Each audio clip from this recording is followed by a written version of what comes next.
Shalom pessoal, graça e paz a todos, estou aqui para fazer mais um vídeo para este canal. Antes de eu dar sequência, convido você a se inscreva nele, deixe aí seu like, seus comentários e compartilhe esse vídeo se desejar. Hoje eu quero estar aqui fazendo alguns comentários, tratando de algumas questões sobre o texto de Gênesis, capítulo 14, versículo 20.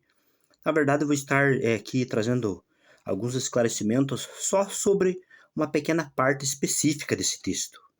Não vou me estar detendo no versículo todo, tratando de questões gramaticais e sintaxe, mas apenas sendo objetivo, que é esta parte aqui, que diz assim, Vaitem-lo. Foi traduzido aqui literalmente como e deu para ele.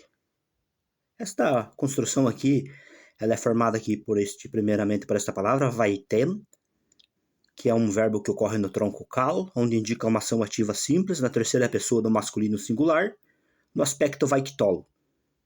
Logo após nós temos aqui a expressão lo, que está ligada ao verbo, por este tracinho aqui, que é uma kef, que ocorre no meio dos dois, ligando as duas palavras.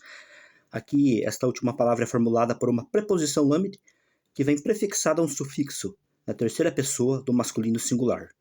Foi traduzido aqui como e deu para ele, mas também literalmente poderia ser assim, e ele deu para ele. Também é uma tradução literalmente possível. O que acontece que eu quero estar trabalhando nessa questão? Num vídeo anterior, um vídeo antigo, posso dizer, eu já tinha feito um comentário respectivo sobre esse texto, onde eu mencionei que dentro dessa perícope aí, do versículo ali especificamente 17 até o 20, eu disse que quem deu o dízimo foi Melquisedeque para Abraão, e não necessariamente que Abraão deu o dízimo para Melquisedeque. Mas devido a alguns questionamentos bem recentes que se levantaram, alguns apontamentos dizendo que isso é um erro grotesco, coisa de ignorante pensar assim, é um assunto grosseiro. Argumentos desse tipo, de baixo nível, foram apontados, dizendo que essa interpretação é ridícula. Mas eu quero estar aqui tratando algumas questões e reforçando o que eu disse, o que eu apresentei. Outrora eu estarei aqui defendendo novamente, mostrando novas questões, aqui no caso, e dizendo o porquê que alguns argumentos que foram apresentados, eles são frágeis e não têm sustentação dentro do discurso da narrativa histórica, conforme ocorre aqui. Bem, vamos lá. Vamos por parte. O primeiro apontamento, que eu já comentei em outro vídeo, vou estar reforçando aqui, é o seguinte. Por que eu entendo que nessa última parte, aqui nessa última estrutura, aqui está mencionando que foi Melquisedeque quem deu o dízimo para Abraão, e não Abraão quem deu para Melquisedeque. Por quê? Primeiramente, você pode perceber que o nome de Abraão aqui não está presente no texto hebraico, conforme ele aparece nas traduções cristãs. Né? Ali é uma inserção feita pelo tradutor, mas aqui no texto hebraico não tem. Este é um pequeno ponto, né? O segundo ponto é que este verbo aqui, desde que ele vem ocorrendo daqui de cima, aqui, né? Ele vem ocorrendo e daí também aqui. Este verbo sempre ocorre na terceira pessoa do masculino singular. E se você for ver aqui nos verbos anteriores, se vocês forem ver, tanto aqui, abençoou e disse, você vai ver que o verbo, quando ocorre no aspecto vaiktol, na terceira pessoa do masculino singular, ele sempre tem na terceira pessoa como sujeito que está praticando a ação, ele tem sempre Melquisedeque. E numa determinada ocasião também o eterno. Mas nunca você vai encontrar Abraão sendo o sujeito da terceira pessoa do masculino singular, praticando as ações como sujeito aonde ocorrem os verbos no vaiktol. Você não encontra.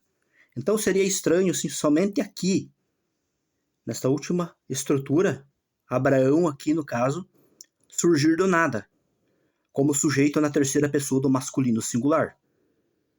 Por que eu digo isso? Porque Abraão, aqui no versículo 20, pontuando do versículo 19 para cá, no versículo 20 especificamente, Abraão sempre é o sujeito da segunda pessoa do masculino singular e nunca da terceira pessoa.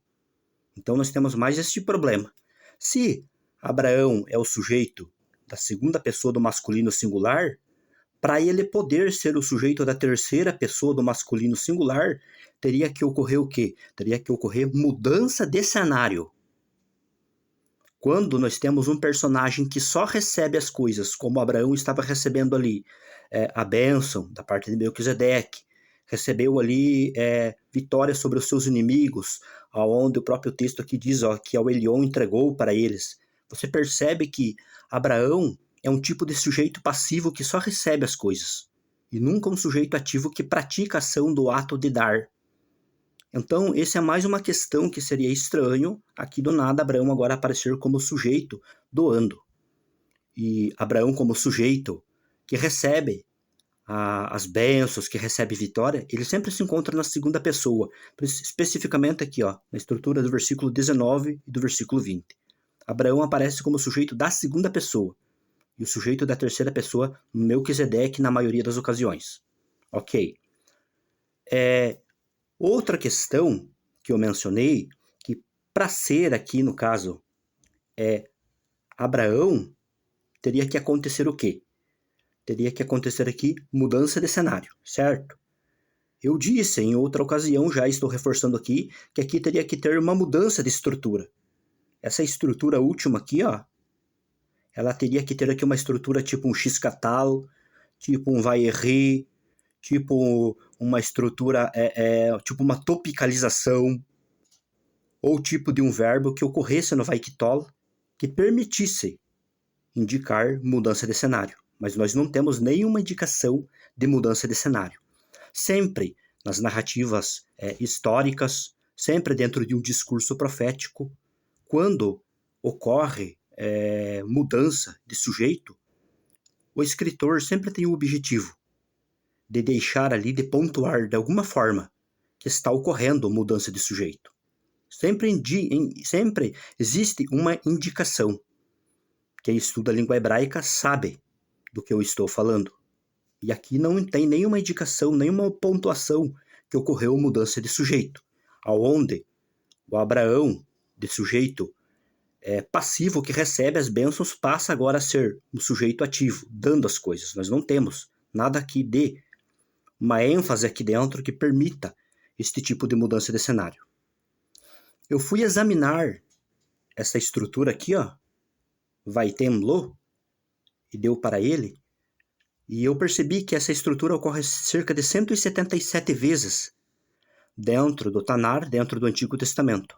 E eu não encontrei nenhuma estrutura que pudesse dar luz ou amparo gramatical para essa daqui, no caso, mostrando que onde existe um sujeito que está recebendo as coisas e do nada ele passa de sujeito da segunda pessoa, ele passa agora a ser o sujeito da terceira pessoa. Ele torna-se agora um sujeito ativo dentro de um discurso profético, de uma narrativa. Eu não encontrei. Se tivesse algum outro texto, alguma outra passagem, onde tem um sujeito na segunda pessoa, que passa agora a ser um sujeito da terceira pessoa, sujeito ativo, aí tudo bem, poderia de repente dar um respaldo para compreendermos aqui. Mas não tem nada. Nenhuma das 177 ocorrências. Pelo contrário, tem muitas estruturas que dão amparo para o que eu estou dizendo aqui. Então nós temos mais essa questão aí, no caso, em pauta, que eu estou compartilhando com vocês nesta ocasião. Então nós percebemos que tem vários problemas que não permitem aqui nós entendermos que Abraão, nesta ocasião, venha a ser um sujeito. Mas o que acontece? Surgiu aí novas argumentações, onde pessoas têm se baseado na gramática inglesa, onde pessoas têm se baseado na gramática espanhol, na gramática da língua portuguesa, para tentar explicar o que ocorre dentro da narrativa hebraica, dentro das narrativas históricas da língua hebraica. Mas isso é um equívoco, é uma furada. Sabe por quê? Porque para você saber o que o escritor está dizendo aqui, você tem que conhecer o discurso da narrativa. Você tem que entender e compreender o tipo das estruturas que ocorrem dentro de um texto hebraico. Se não compreender, não tem como. E algumas pessoas entendiam o seguinte, que aqui, nessa última parte, é Abraão pelo seguinte motivo. Por quê? Porque aqui embaixo ocorre esse sinalzinho aqui, que é o atinar, debaixo dessa palavra hebraica aqui. né, que é a palavra beiaderra, né, na tua mão. Muitos entendem que esse sinalzinho aqui, que é um acento disjuntivo pausal de domínio 1, no caso, ele encerra aqui por completo essa estrutura, desvinculando, desligando, no caso, essa parte aqui, ó, sintaticamente dessa outra aqui. Muitos entendem que essa última parte aqui, ó, sintaticamente falando, é uma nova estrutura que está desligada das estruturas anteriores que antecedem ela. Mas isso é um erro. Por que é um erro? É por isso que eu disse. A pessoa tem que compreender o que o texto está dizendo dentro do seu contexto, dentro do discurso da narrativa. Eu vou ser objetivo aqui. Essa estrutura aqui, ela está ligada sintaticamente a essa outra aqui, ó. Essas outras que antecedem ela. Por que eu digo isso? Porque aqui nós não temos nada que permita fazer com que essa estrutura aqui esteja desligada dessa. Por que eu digo isso? Porque este verbo aqui, ó, essa estrutura aqui, ó, ela é dependente desse verbo aqui, ó. Vaiomer. Esse verbo vaiomer aqui, que ocorre no vaiktol, ele é aqui, no caso, a espinha dorsal da parte desta perícope aqui, ó. Envolvendo especificamente o versículo 19 e 20. Esse aqui, ó. Esse aqui é o verbo no vaiktol que rege, que comanda toda essa estrutura até aqui, ó, onde surge um novo vaiomer. Este verbo aqui, então, ele se torna principal. Aqui introduz uma espécie de discurso direto. E todas essas outras estruturas que ocorrem aqui dentro, até aqui no final do versículo 20, são dependentes dessa aqui, ó. Estão ligadas sintaticamente. Não tem como desligar o resto dessa daqui aqui. E aqui, quem é o sujeito principal? É Melquisedeque. Se ele é o sujeito principal aqui, Melquisedeque, nós não tivemos aqui uma ênfase de mudança de estrutura dentro do discurso da narrativa, como é que eu posso dizer que aqui, do nada, Abraão aparece como sujeito da terceira pessoa e não é mais o sujeito da segunda? Não faz sentido. Essa ideia de que por aqui ocorre um sinal disjuntivo, um acento aqui, de domínio 1, encerrando, no caso, essas estruturas aqui e deixando essa aqui, no caso, livre, desligada dentro da sintaxe dessas outras, esse é um equívoco. Porque de acentuação hebraica eu conheço, eu sei, eu estudo, eu tenho obras e eu estudo todos os dias. Eu sei quais são as funções que o atinar desempenha dentro de uma estrutura e de uma narrativa, de um discurso, dentro de uma narrativa histórica, melhor dizendo, de um discurso profético e outros tipos de discursos que ocorrem. Eu sei qual é as funções que o atinar desempenha. E aqui, pelo fato de ocorrer um ponto, uma vírgula, isso não faz com que essa última estrutura aqui se torne dependente das outras que ocorrem. Não, essa última estrutura aqui, pelo contrário, essa última estrutura, ela é dependente dessa daqui, ó. Onde é o verbo principal aqui, ó, que ocorre, que introduz o discurso direto e outros tipos de estruturas dentro desta parte desta perícope aqui. Então não tem como eu desligar dentro da sintaxe este verbo, que essa estrutura está ligada diretamente a essa aqui, ó. Porque essa aqui é o verbo que ocorre no vaiktol, que é a espinha dorsal. Não tem para onde correr. Qualquer gramática que for analisar de sintaxe, de discurso de narrativa, como do Takamitsu Muraoka, Alviejo Nikase, John, qualquer uma que for pegar, Brian Rossini vai mostrar que esse aqui é o verbo que rege, né, o discurso da narrativa e que as outras estão subordinadas a ele, estão ligadas sintaticamente a ele, né? Pode ocorrer uma mudança de sujeito, uma mudança de cenário dentro do discurso, nesta ocasião, sem ser com esse daqui? Pode.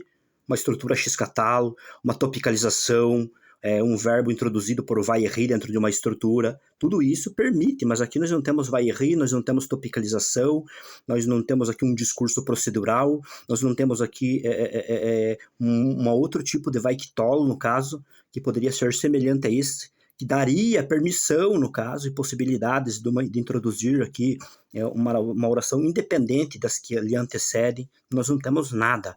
Então, eu resumo e concluo que esse daqui, ó, essa estrutura está ligada como dependente do verbo que ocorre no vaiktol aqui na oração principal. Não tem para onde correr disso, entendeu? Se desprender disso e querer isolar essa estrutura aqui, ó, para querer dar amparo, para dizer que Abraão que deu o dízimo para Melquisedeque é uma furada.